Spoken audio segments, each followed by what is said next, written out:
Hello students, जय माता दी। अपनी प्रीवियस वीडियो में हमने किया पार्ट ऑफ स्पीच का इंट्रोडक्शन और डेफिनेशन ऑफ नाउन्स और उसके एग्जाम्पल्स। अब हम करेंगे काइंड्स ऑफ नाउन, यानी नाउन के प्रकार। It means types of noun. Noun is classified into 5 parts. Noun के 5 प्रकार होते हैं। फर्स्ट है हमारा proper noun, common noun, collective noun, material noun, abstract noun. ये इसके 5 काइंड्स होते हैं। तो ये इसके प्रकार होते हैं और नाउन इसी से ही पता चलते हैं। अब सबसे पहला हमारा आता है प्रॉपर नाउन। प्रॉपर नाउन किसे कहते हैं, इसे ध्यान से समझिए। A proper noun is the name of a particular person, place or a thing. एक प्रॉपर नाउन वो होता है जो किसी पर्टिकुलर पर्सन यानी किसी स्पेसिफिक पर्सन, प्लेस या थिंग के लिए यूज किया जाता है।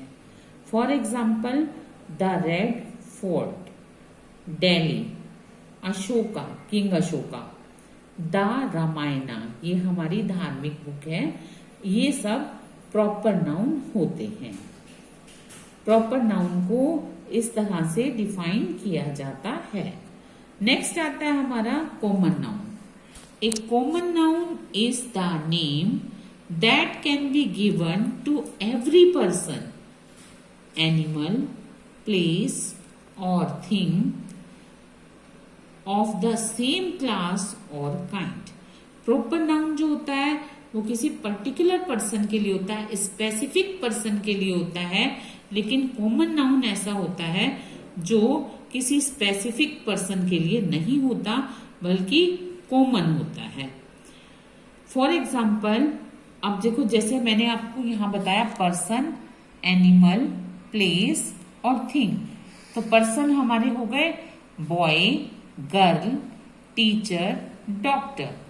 एनिमल, एनिमल हो गए हमारे bull, cow, horse, mouse. Place, place हो गए हमारे temple, park, zoo, school. Things यानी चीजें, चीजें क्या हो गई, pen, book, bag, needle, needle में सुई। ये सब चीजें कॉमन नाउन होती हैं। प्रॉपर नाउन और कॉमन नाउन में डिफरेंस ही ये होता है कि प्रॉपर नाउन किसी स्पेसिफिक के लिए और कॉमन नाउन कॉमन के लिए होता है। थर्ड आता है हमारा कलेक्टिव नाउन। कलेक्टिव नाउन, जैसा नाम से ही पता चल रहा है कि कलेक्टिव नाउन यानी कि समूहवाचक संज्ञा। ए collective noun is the name of A group or collection of a person, animals or things of the same kinds taken together and described as one whole।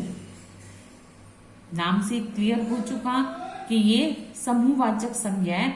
तो इसमें ग्रुप यानी समूह होगा, कलेक्शन होगा। वो पर्सन्स का भी हो सकता है, एनिमल्स का भी हो सकता है और थिंग्स का भी हो सकता है। तो हम इसको भी एग्जाम्पल से क्लियर कर लेते हैं। जैसे टीम, अब टीम है तो उसमें कोई अकेला पर्सन तो होगा नहीं। जैसे क्रिकेट की टीम है, इसमें 11 प्लेयर होते हैं तो वो 11 प्लेयर को टीम। जैसे मॉब यानी भीड़, अब भीड़ में एक तो पर्सन होगा नहीं, बहुत सारे होंगे। Jury, family, party, group, committee, dozen, score, heap, bundle, packet, band, bouquet. ये सारी चीजें सारी की सारी कलेक्टिव नाउन में आती हैं। अब जैसे फॉर एग्जांपल बुके है तो उसमें कोई एक फूल तो नहीं होगा, बहुत सारे फूल होंगे, इसलिए ये कलेक्टिव नाउन है। जैसे है आपका हिप, हिप मीन्स होता है ढेर, तो ढेर में कुछ एक चीज नहीं बल्कि ऊंचा सा ढेर होगा, तो इसलिए ये भी कलेक्टिव नाउन है। जैसे फैमिली, अब फैमिली में 3 पर्सन, 4 पर्सन, 5 पर्सन, कितने भी लोग हो सकते हैं, तो ये भी कलेक्टिव नाउन हो गया। ये जितने भी एग्जाम्पल्स हैं ये सारे कलेक्टिव नाउन के हैं। अब इसके बारे में एक स्पेशल चीज है, वो भी मैंने मेंशन किया और आपको समझा रही हूं। A collective noun takes a singular verb. Collective noun के साथ हमेशा सिंगुलर वर्ब लगती है। बहुत से स्टूडेंट्स ये मिस्टेक कर देते हैं कि कलेक्टिव नाउन में बहुत सारे लोग हो गए, बहुत सारी चीजें हो गई, बहुत सारे एनिमल्स हो गए, ग्रुप हो गया, तो वहां पर हम प्लूरल वर्ब का यूज करें, लेकिन ऐसा नहीं होता। अब मैं आपको एग्जाम्पल के थ्रू भी इसे और क्लियर कर देती हूँ। अवर आर्मी इज स्ट्रॉन्ग। हमारी सेना स्ट्रॉन्ग है। अब सेना में एक तो नहीं है पर्सन, बहुत सारे लोग हैं, लेकिन फिर भी जो ये आर्मी है, ये कलेक्टिव नाउन है, इसके साथ फिर भी वर्ब जो यूज होगी वो सिंगुलर यूज होगी, कभी भी प्लूरल वर्ब यूज नहीं होती। तो ये जो स्पेशल रूल है कलेक्टिव नाउन का, इसको आप अपने माइंड में स्टूडेंट्स बहुत अच्छे से सेट कर लो। ये एक कॉमन मिस्टेक है जो सभी करते हैं और इसके बारे में सब लोगों को पता भी नहीं होता। इसलिए इसके लिए आप बहुत ध्यान रखना कि कलेक्टिव नाउन हमेशा सिंगुलर वर्ब उसके साथ यूज होती है। एग्जाम्पल से आपको और भी क्लियर हो गया होगा। नेक्स्ट आता है आपका मटेरियल नाउन। ये भी आपको नाम से ही क्लियर हो रहा होगा कि material noun. A material noun is the name of the matter और substance of which things are made. Material noun वो होता है कि कोई भी मेटल या सब्सटेंस जिससे वो चीजें बनी होती हैं, वो मटेरियल नाउन होता है। For example gold. अब गोल्ड के गहने बनते हैं, सिल्वर के भी गहने बनते हैं, कॉटन के कपड़े बनते हैं, वुड लकड़ी के फर्नीचर बनता है, स्टील के बर्तन होते हैं, milk, honey, water, butter, oil, ice, bread, wheat, sugar, ink, paper, glass, leather, clay, salt, ये सारी चीजें मटेरियल नाउन में आती हैं। For example iron is a very useful metal. लोहा एक बहुत यूजफुल मेटल है, तो ये मटेरियल नाउन हुआ। जिससे भी कोई चीज बन, जैसे मैं कहूं कि this ring is made of gold, तो गोल्ड से बनी हुई है, इसलिए ये मटेरियल नाउन है। तो स्टूडेंट्स अब आता है हमारा एब्स्ट्रैक्ट नाउन, यानी भाववाचक संज्ञा। An abstract noun is the name of some feeling, quality, action और स्टेट। ये हो गया हमारा एब्स्ट्रैक्ट नाउन। या और मीन्स होता है या, इसकी डेफिनेशन ये भी हो सकती है, an abstract noun is the name of something which we can neither see nor touch. ये नाइदर और नोर ये आपके कंजक्शंस हैं, neither see nor touch but which we can only feel और थिंक। एब्स्ट्रैक्ट नाउन वो होता है जिसको हम ना देख सकते हैं, ना छू सकते हैं, हम उसे केवल महसूस कर सकते हैं और सोच सकते हैं। हम उसे केवल महसूस कर सकते हैं और सोच सकते हैं, लेकिन उसको ना देख सकते हैं ना टच कर सकते हैं। अब मैं आपको बता रही हूँ ये फीलिंग्स में कैसे है, क्वालिटीज में कैसे है, एक्शन में कैसे है और स्टेट्स में कैसे है।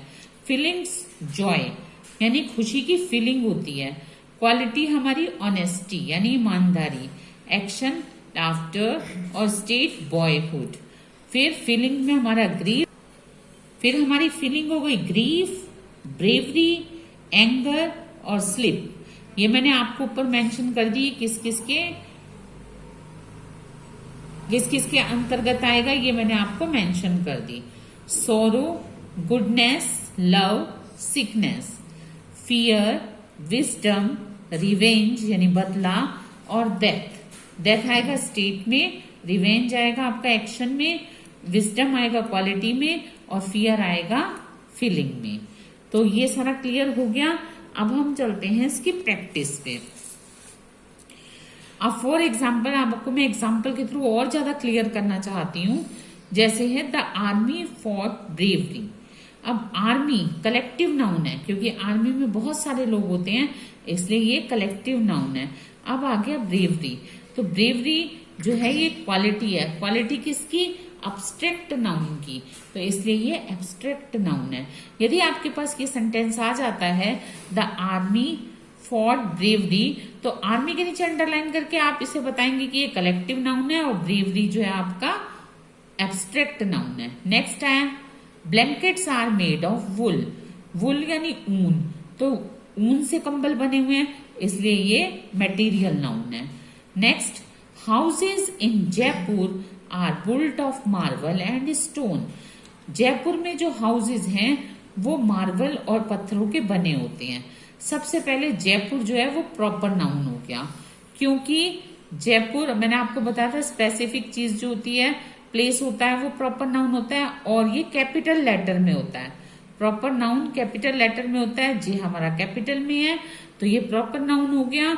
और मार्बल और स्टोन ये दोनों मटेरियल नाउन हो गए, तो ये प्रॉपर और मटेरियल दोनों नाउन है। नेक्स्ट है हमारा love, virtue and hate are vices. ये लव, वर्च्यूज एंड हेट ये फीलिंग है, इसलिए ये एब्स्ट्रैक्ट नाउन है। अब आपको एग्जाम्पल से और ज्यादा क्लियर हो गया होगा। तो स्टूडेंट्स ये थे काइंड्स ऑफ नाउन जो मैंने 5 के 5 विद एग्जाम्पल आपको बहुत अच्छी तरह से डिस्क्राइब कर दिए हैं। अब ये जैसे ये 5 टाइप होते हैं, इनको इंक्लूडिंग डेफिनेशन, इंक्लूडिंग एग्जाम्पल, सब तरफ से मैंने क्लियर कर दिया है। अब मैं आपको एक बार हिंदी में भी बता देती हूँ। प्रॉपर नाउन को हिंदी में कहा जाता है व्यक्तिवाचक संज्ञा। कॉमन नाउन को हिंदी में कहा जाता है जातिवाचक संज्ञा। कलेक्टिव नाउन को कहा जाता है समूहवाचक संज्ञा। मटेरियल नाउन को कहा जाता है द्रव्यवाचक संज्ञा। एब्स्ट्रैक्ट नाउन को कहा जाता है भाववाचक संज्ञा। ये मैंने आपको इसलिए बता दी क्योंकि स्टूडेंट इसको हिंदी में भी पढ़ते हैं, क्योंकि हिंदी में भी ये ग्रामर का पार्ट है, व्याकरण का पार्ट है, इंग्लिश में ये ग्रामर का, तो इसलिए अब काइंड्स ऑफ नाउन आपको बहुत अच्छे से क्लियर हो गए होंगे। ओके स्टूडेंट्स, अब मैं मिलूंगी अपने नेक्स्ट वीडियो लेक्चर में। टिल देन गुड बाय, जय माता दी।